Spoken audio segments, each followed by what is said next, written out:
You're listening to DraftKings Network.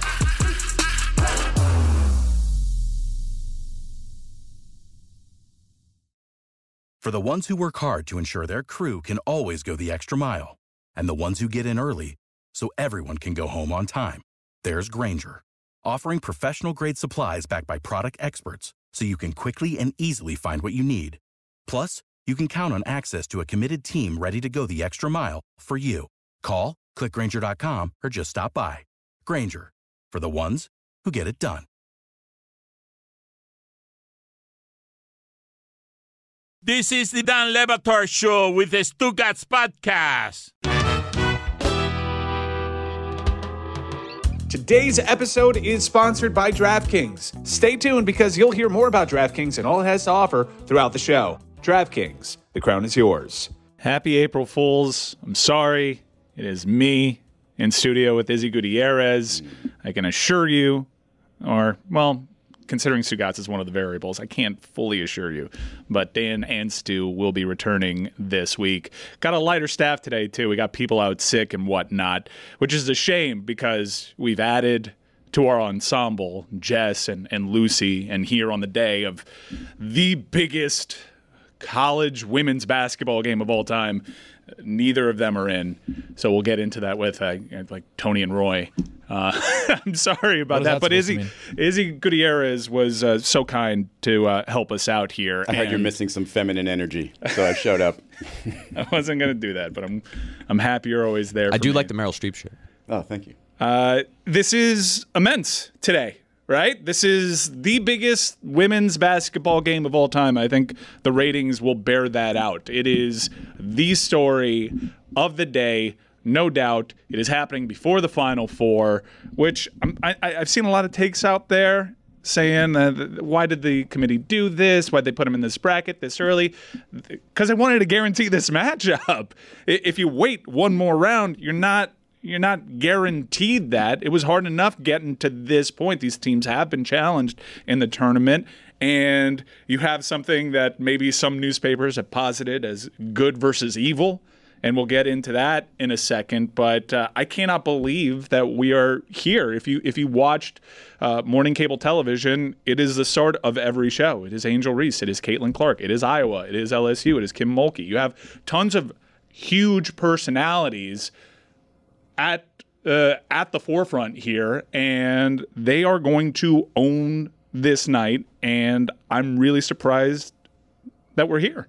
I mean, you said personalities. I don't think it's personalities that is bringing people to the TV. I think it's the basketball. Like, I think Caitlin Clark, especially, people want to see what, if they haven't seen her already, what's the big deal about this woman. And then you sort of, if you're just learning, if you didn't even watch last year, didn't really know all the sort of smack talk that went between them and everything else, then you're curious to see what these defending champs look like against, again, this woman who's like taken everybody's sort of, fantasy and like created this great like women's basketball player, this team that everybody wants to watch. But I think the Kim Mulkey element adds a whole nother I don't care if you have fallen in love with Caitlin Clark. I don't care if you hate Caitlin Clark. I don't care if you don't know anything about LSU. There's something about the Kim Mulkey element that you're just drawn to because she's just putting herself out there as this tremendous villain and doesn't care what you think. Oh, but she took exception to how the LA Times at least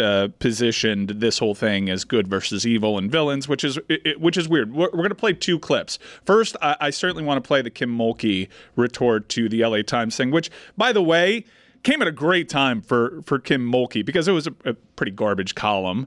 And I understand that it was a macro approach to explain the story of this. And Kim Mulkey, in every sense of the word, is a villain. But I think people projected something onto this team. And let's play the clip and we'll talk about it after. How dare people attack kids like that? You don't have to like the way we play. You don't have to like the way we trash talk. You don't have to like any of that. We're good with that. But I can't sit up here as a mother and a grandmother and a leader of young people and allow somebody to say that. I don't get that. I'm sorry. I come from a different generation. I get it. But I know sexism when I see it, and I read it. That was awful. So Kim Mulkey takes the opportunity to weaponize something at a good time for her, I think, because she was under attack from the Washington Post article, which, by the way, nothing burger, big nothing burger. What? Like, she's unlikable. She's unlikable. She's bad to players. She's bad to former coworkers. So is that the new one, or is that the one that still hasn't come out yet? The Washington Post one was the nothing burger, where it talks about her she's estranged from her family. It was just basically like a personality piece kind of thing. Released. Yeah, I read it, and I'm like, all right, so when is this article dropping? Nothing about this Kim Mulkey piece really surprised me, and I think this is manna from heaven to get this article so she can use it for her team. And honestly, she's in the right.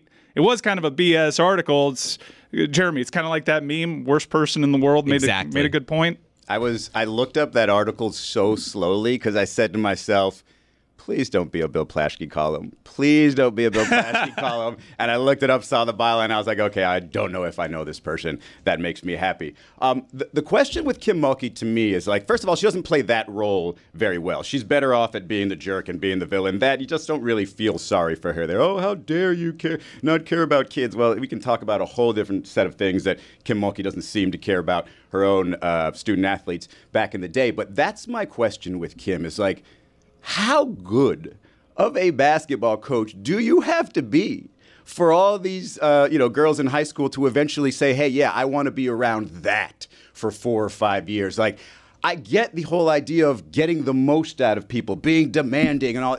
There's so many coaches around the country that can do that without all the nonsense. So why go there? Even the players like Haley Von Lith, who transferred over there, seems like she's had a bad time there. And so it's like, what do we do? Is she adding to her aura? Is she making more people want to come to her school now with all this? Or is she just showing herself to the point where she's going to lose some people? Because I just don't get the appeal. I'm going to need somebody to explain this one to me. I get the appeal. And I think that she's certainly becoming more infamous, but I don't necessarily think that's bad for her brand. I think people will pay more attention to the championship that they most recently won. She's a very successful head coach. And while she had to take this approach, on the opposite side of the coin, I found Angel Reese's reaction to everything going into both this game and on the heels of that article and being called a villain. Keep in mind, this whole rivalry with Caitlin Clark started over the Tony Yayo, the John Cena "You Can't See Me," and her talking trash on the court, pointing to a ring finger and kind of embracing a villain role. And we can get into why this feels like good guys versus bad guys. But here's Angel Reese talking about the Caitlin Clark game that's coming up tonight. Me and Caitlin Clark don't hate each other. Like, I want everybody to understand that it's just a super competitive game. And, like, I would just wish people realize that, like, once I get between those lines, it's no friends. I have plenty of friends on the court that I talk to outside of the game, but, like, when I get between those lines, like, we're not friends, we're not buddies. I'm gonna talk trash to you. I'm gonna do whatever it takes to get in your head the whole entire game. But after the game, we can kick it. Like, I don't think people really realize that, and that's fine. I'll take the villain role. I'll take the hit for it, but I know we're going women's basketball, and if this is the way we're going to do it, then this is the way we're going to do it. You like it or you don't. So, Izzy, you have the head coach saying, how dare you call us villains in this way? And you have Angel Reese fully embracing the villain's role on the court. So a bit of a different message from player and coach there. It's almost like people that understand what they're watching because women are doing it. But all this stuff doesn't need explanation when it happens in the men's game. Like, nobody's saying, oh, wow, Jimmy Butler must really hate Drew Holiday because of all those antics during the playoffs. No, like, we get what that's about. And so, yeah, the fact that she has to explain it, whatever, it is where it is. But she's saying what she said was absolutely perfect. It was almost like just the ABCs of sport. I'm glad Lucy's not here at the moment because I'm going to say something. I think I'm rooting for LSU tonight. I want chaos. I want Kim Mulkey to have to just be feeling herself after the game. I want it to be close. I want America to be, because everyone's rooting for Caitlin Clark, right? So I'm just kind of being an anarchist. Is everybody I don't know about Caitlin Clark? No, not over here. Two Americas. Yeah, this is a two Americas thing, and it's funny because I do want to talk. There are racial components to tonight, which is how Kim Mulkey and some people in that locker room also took that LA Times article too. And I do think that a bit of that is justified. few years ago, Bomani was in co-hosting with us, and he said there are certain boxing matches that I can only watch with my black friends. And I was like, what do you mean? Hey, why can't I watch boxing with you? He's like, no, this is one of those fights that I just want to watch with black friends. There are racial components to this matchup, this Caitlin Clark, Angel Reese one specifically, and it'll play out on social media. Just like there were racial elements to Magic and Bird, which is always the comparison when people are talking about Angel Reese and Caitlin Clark. There is a racial component, and if you don't see it tonight, tune into social media because it'll be in full force. Yeah, but social media is the worst. Like, in reality, most people like Angel Reese, and Kim Mulkey's the one that we don't like. No, you're not going to get any disagreement from me that social media is the worst, but it is an amplification of people's feelings. I mean, you can get into bots and whatnot, but there is a racial component 100% to what's going down tonight. Well, and that was the problem with the article about LSU versus UCLA and the way that was positioned of good guys versus bad guys, because the way it was articulated in that particular matchup was essentially whiter team versus blacker team. And that was the issue at least in that column, in the way that it was sort of positioned there, where tonight the reason that you have sort of the rivalry's already there. Like, it's an actual stated rivalry where we've seen trash talk. The way that Kim Mulkey was talking about it was specifically about that article and the way it positioned her team, where Angel Reese is discussing like the basketball elements of what that rivalry can look like and why people might look at her as the villain in a matchup like this one tonight. I think when you talk about sort of the racial element and you're setting these two sides, it feels like it's suggesting that there's sort of conflict there. And really, the way, when you say it, what I hear is, hey, there's a lot of people that relate to Angel Reese, and they're going to cheer for her. There's a lot of people that relate to Caitlin Clark, and they're going to cheer for her.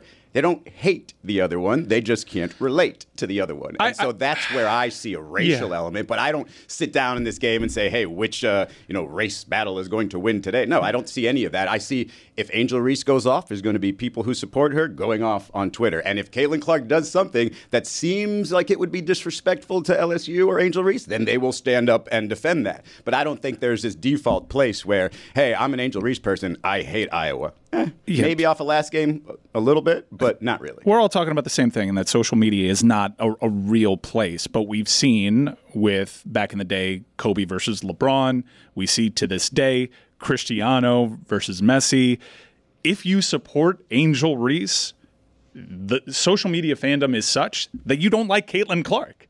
And if you're a Caitlin Clark fan, you go out of your way to diss Angel Reese. That's just what American fandom is right now at the moment in sports, Jeremy. It almost feels more like when it was Steph versus LeBron, in the way that you're talking about there's an appreciation for each other's games. Like the biggest stands of the other one are going to point out why there are flaws in the other person's game or why this team or this program is better than the other. But ultimately, at the end of it, like, neither of those guys hated each other. In the league, most fans really appreciated both players for what they do. So it's more the narratives that we're creating around this game and the rivalry that already exists that makes it fun, right? That's why Steph versus LeBron became a thing, because they played each other so many years in a row.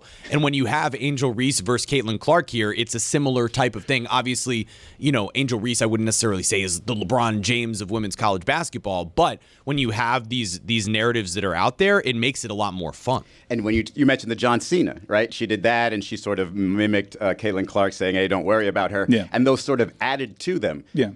Famously, LeBron's got to look back at Steph after he blocked him like this little kid. Exactly. And that looks like, I don't respect this man. Of course he respects that man. Yeah. He talks about it all the time. But which is what Angel is between the lines. Which is what Angel was trying to say. And we once again reference the pro wrestling elements to the start of this rivalry, which college sports don't present this often, especially in our day and age, where it's one thing for Magic and Bird to be rivals in college, but with players going to the pros quicker, with the randomness of the tournament, you have a legit rivalry between LSU and Iowa just because they're playing for a second consecutive year. It's like UConn, Gino versus Pat Summitt. You could always guarantee, because they had such a monopoly over the sport back in the day, that was a legitimate rivalry. And once Pat went away, women's college basketball was missing that. But I want to get back to the pro wrestling elements, which is there's a saying in pro wrestling, like from the crowds when they really get into a story, really get into a match, fight forever, and sometimes they'll even chant both these guys. It's not like the stand-em. They'll just be chants, both these guys, both these guys. And I think tonight's a great opportunity. It's a very confusing chant for me. Thank you for explaining it. Both these guys. And I think that tonight is a wonderful opportunity to root on both of these athletes on the court because it is something special. Roy, you mentioned that you were going for LSU, and then we talked about the racial components to this, and you didn't really add to why you were rooting for LSU. I see that Kim Mulkey is the head coach, so it can't be Kim Mulkey. It is definitely not Kim Mulkey. I'm doing it for Angel. Are you just flat out saying I'm is it because Angel is black and Caitlin is white? No, I mean, I respect Caitlin. Like, she's the all-time leading scorer. Good for her. But I'm cheering for Angel tonight. Sorry. Okay. So you don't want to say it. But I don't want to say it.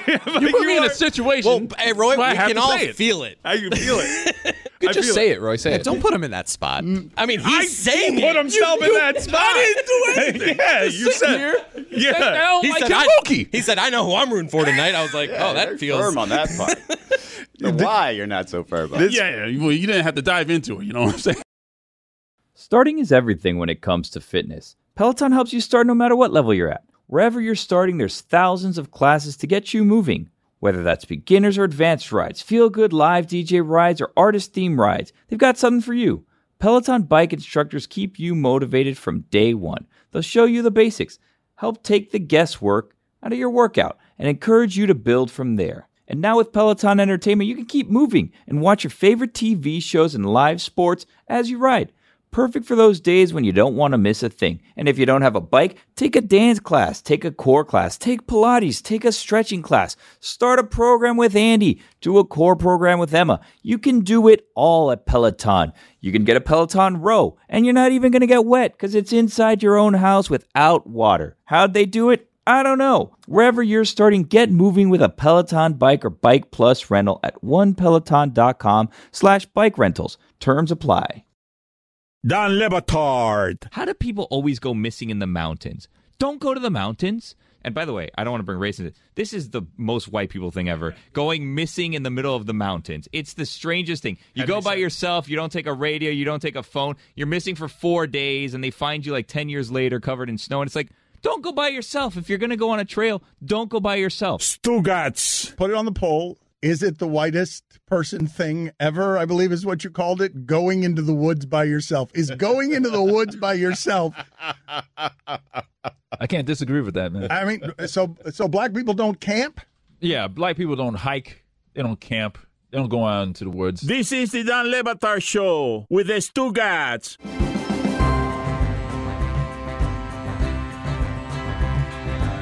This feels like such a cool moment for women's sport in general, and when you counter that with what happened yesterday, where there's not an asymmetrical court, that unbelievable. It is truly unbelievable. It's something that's out of a mockumentary style special. I don't understand how we get here. For those that don't know, and hopefully we can throw up some B-roll there it is, that two teams had agreed. It was discovered before the game that a three-point line wasn't the same on either end of the court. Now, you do switch sides. You could tell by the eye. They walk to the other end. It's clearly smaller. Yeah, that looks like, 2 feet, 2.5 feet there?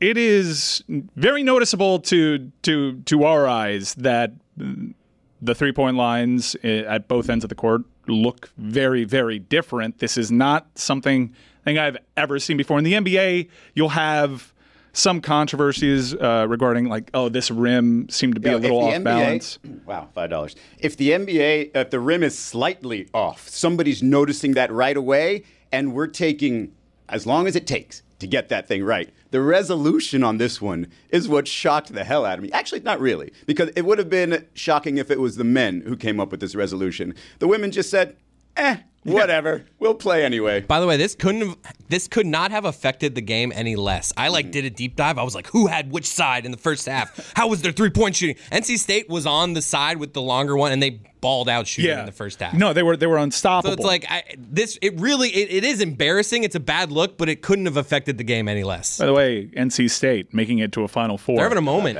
Yeah, no, the NC State basketball for men's and women's, both programs make it to the Final Four. NC State, their women's program, got clobbered by the University of Miami. That was Miami's signature win that people were trying to poke holes in. And so I see them make it to the Final Four, and I just get more and more angry. And they're doing the same thing they did when they won it. They'd had to win every game they've won since the beginning of the ACC tournament. Yeah, on the men's side. I was talking specifically to the women because that was a huge win, and people didn't think NC State in the women's basketball tournament were really worthy of a higher seed, and they started poking holes in their game, and here they are in the Final Four. Incredible moment. But yeah, this is the dream scenario anytime your fledgling program enters a conference tournament. If we can just rattle off 13 straight wins, we're national champions. We can save our season. Their head coach was on the hot seat. They wanted him out. Him winning the ACC tournament not only gives them an automatic bye into the NCAA tournament, a tournament that he would not have secured a seed for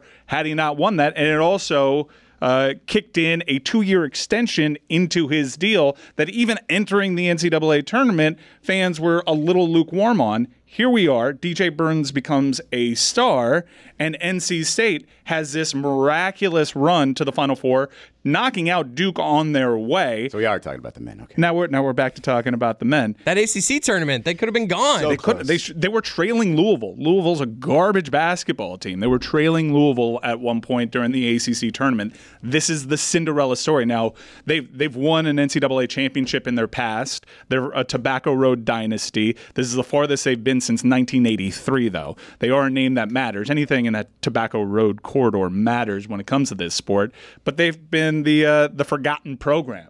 As other programs in that corridor have had their moment, NC State is just holding on to success of a bygone era with Jimmy V. So to have both these programs in the Final Four for NC State at the exact same time, it's a hell of a moment. And that's a really cool college town because it's a big city, but it kind of feels like an SEC town when you compare it. And here we are, an ACC school, once again, in the Final Four. Everyone tells us 3 straight years now, Seth Davis among them, the ACC is overrated. And what does the ACC do come tournament time? They always show out.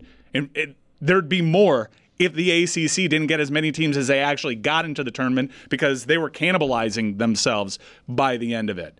So DJ Burns is going to be playing Zach Edey in one Final Four matchup.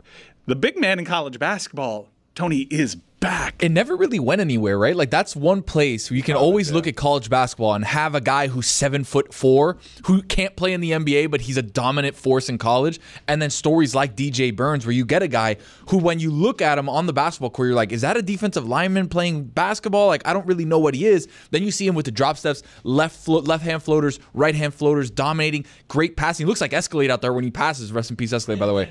But he gets passes where he's down in the lane. I had no idea we lost and he's close. Yeah, rest in peace. Idea. Yeah, wow. Rest in power, Escalade. So he would get balls in the block, kind of do a shimmy shake behind the back. DJ Burns is an electric, but it's only a player that can live in college. And I feel like people are upset because of that, because you watch it in college and say, why can't that person exist in the NBA? And the answer is the game's just gotten way faster. Mm-hmm. You can't do that. You can't just give him the ball. He's not going to do anything defensively. I get that.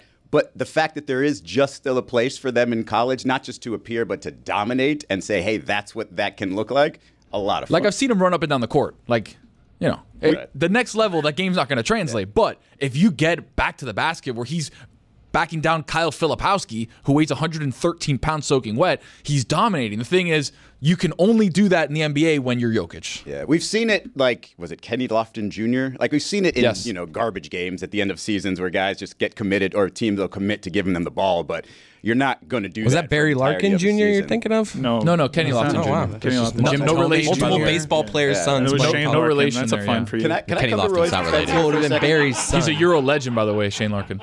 Roy, do you mind he's a monster over there. I was a Hall of in Famer European Greece, player. and there was wall-to-wall coverage of Shane Larkin. Don't trust me. I'm in a group chat. We're taking plenty.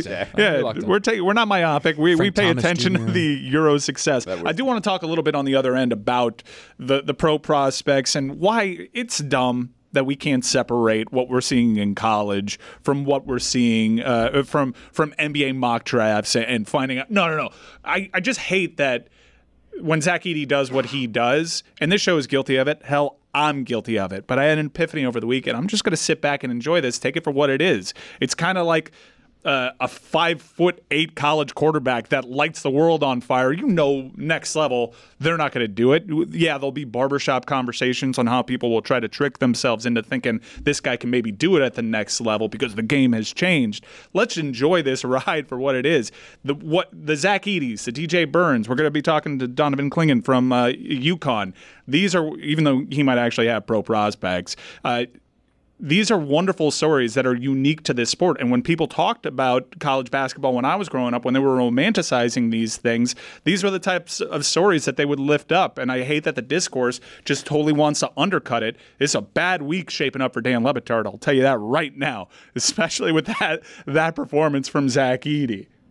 I don't know if you fall with me, but I am just done with taking negative pot shots, poking holes in someone's pro game, because it's not the pro game. It's college basketball. They are dominating the sport right now. Big, meaty men slapping meat is going to dominate your Final Four. I think I have a bit of a hot take. Zach Edey, too tall. Just want to throw that out there. Mike's already done this with too tall. Wembanyama. He's too tall. I've done this with Edey too. He is too tall. He's too tall. He is too tall. Clingan makes it work. But he's 7'2", though. But he's got the physical limitations that Wembanyama doesn't have that make you realize, our great game is safe, and we don't have to protect it from Zach Edey. Victor Wembanyama, Zach Edey, and bigger balls. Dan Le Batard. Sports. Stugotz. More sports. This is the Dan Le Batard Show with the Stugotz. The one criticism I would have for NC State in this tournament, the men's side and DJ Burns, is they try to recreate the San Francisco 49ers walk from the locker room to the field with like a guy in a boombox. Like, no one does this better than the Niners. It's super cool.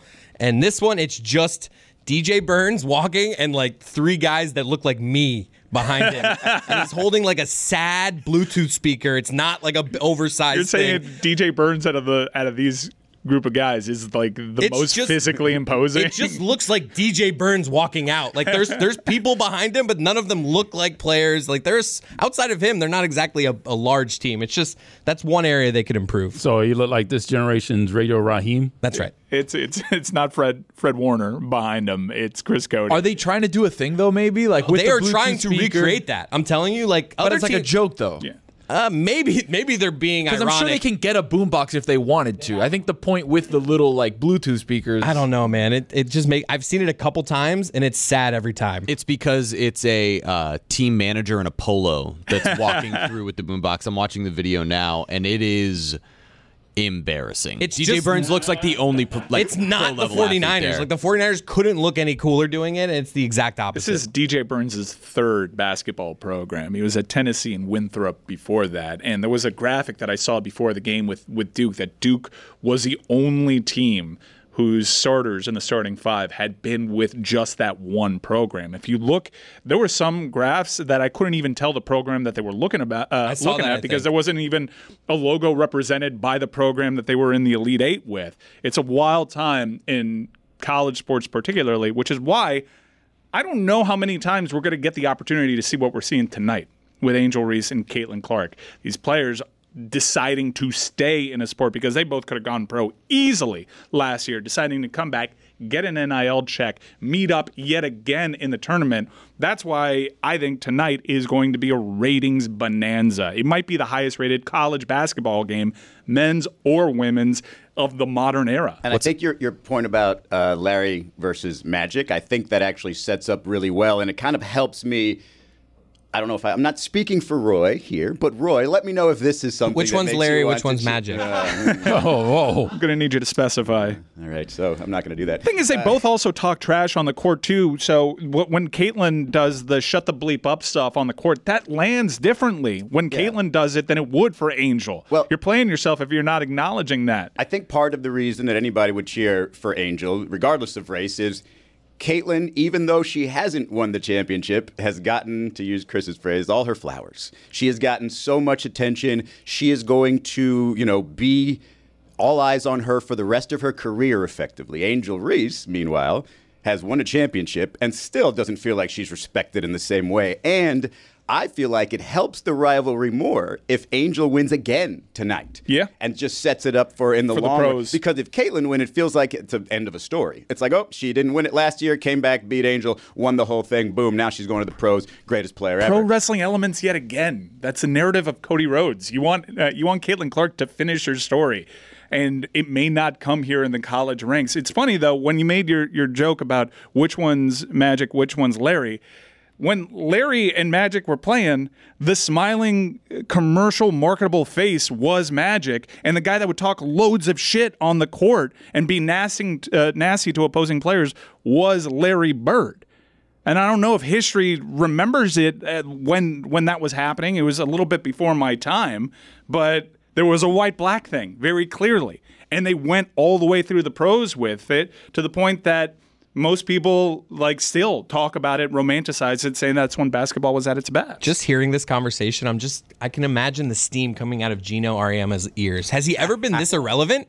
He's so relevant, he dominated the sport forever, and we're not even discussing. They play tonight, too. That game is arguably could even be a better game. USC against UConn, where you have Juju Watkins against Paige Beckers. That's going to be a spectacular basketball game. And yet, because of the spectacle of what Iowa and LSU is tonight, we just spent the first 30 minutes of the show talking about the other game. There's some great basketball happening tonight. It's WrestleMania week, and I'm going to go with yet another wrestling analogy. There was a Toronto WrestleMania where Hollywood Hulk Hogan took on The Rock, and it is the only match that is remembered from that card.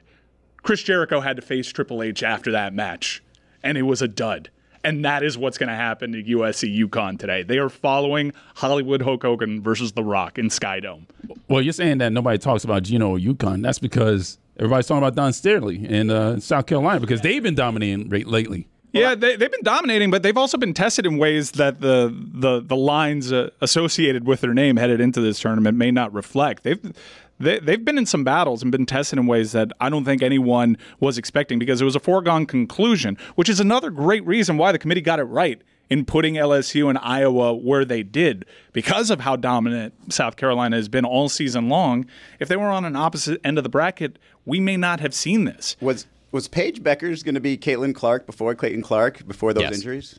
Yeah, and then she just got hurt, and she's come back and been an amazing player, but there's an argument to be made, I think, that she had this ceiling that everybody anticipated she would reach in college that she hasn't been able to because of those injuries, but she's still a spectacular player. Caitlin Clark just got to come in and have this unbelievable career that's led to her getting more of the hype. You mentioned Gino, and Gino's not just jealous because he's on the bill and he's a total afterthought. He's going on after this game, and he is a small font top-of-the-line Coachella act compared to Caitlin Clark versus Angel Reese. But Gino Auriemma isn't even the biggest cult of personality head coach in the sport anymore. Kim Mulkey has taken that. He's probably more jealous of Kim Mulkey than he is of LSU and Iowa grabbing headlines. He's like, I'm the coach that got under everybody's skin. I was the one that was driving the conversation. Gino is actually positioned quite well that a UConn run with Gino Auriemma at the helm has flown totally under the radar. Man, what a moment in time we're in right now. And depending on how this game goes, because if it follows a script and we have a tight finish and we have Angel Reese and Caitlin Clark going at one another, and no matter the result, it's going to be great because it's either going to be tied in the college ranks or Caitlin Clark's going to have another painful loss and has to finish the story in the pros. No matter the result, as long as it's a good game with individual moments where maybe they jaw at each other on the court, this sets up so nicely for women's basketball as a whole. And I do think that even though it's been debated whether or not they'd make less money in the pros. I think the NIL, we saw that Fox was considering an NIL package for Caitlin Clark because the ratings are such. It is hugely important to advance the game and do what they're doing right now for college basketball for the WNBA. Where do you think that's where it goes? You think it goes they just follow the fandom to the WNBA because it's a different time of year. They're also not going to be as great when they step on that WNBA court. So to me, the fear of not continuing the flow, to ride that wave, it's got to be one or two more great players in college. You don't think that they're going to be as great in the pros. I understand that the competition is better, but when LeBron James is this highly touted prospect and he fulfills that promise, no matter who's on the court, his elite level of play does pop off the screen. Yeah, was Steph Curry great right when he got into the pros? No, he had to work it out. There was also a weird roster construction. He had there. injuries too. His ankles were dust those first couple years. You didn't know where you were going to play him. You had Monte Ellis there. He went to a really weird spot because Minnesota decided to take Johnny Flynn. It just depends on, I mean, she's probably going to be with Indiana. It just depends on how much responsibility they want to give her right off the bat. I'd say she's better, minus 8,000 to go to Indiana. Yeah, she's definitely going to go to Indiana.